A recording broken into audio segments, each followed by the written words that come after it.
Sampurasun. Eh, ini hasil kerja kita, saya dan teman-teman, gitu kan. Nah, inilah yang namanya piramid, gitu kan. Dari 3 situs kabuyutan yang ada di Jawa Barat ini, yaitu situs kabuyutan Gunung Padang, situs kabuyutan Arca Domas, situs kabuyutan Lebak Sibeduk.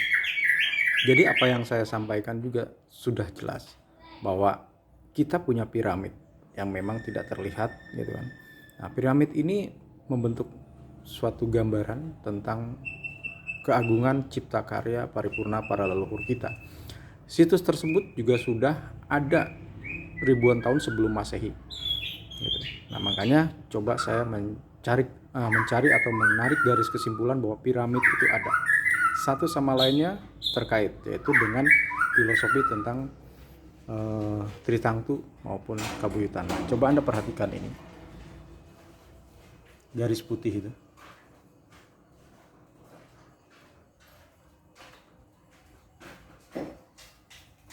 Mau nggak?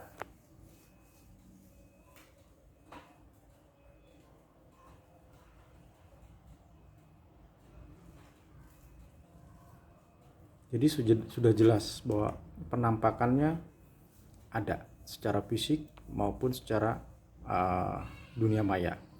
Gitu.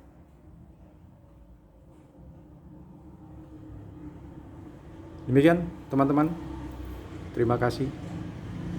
Sampurasun.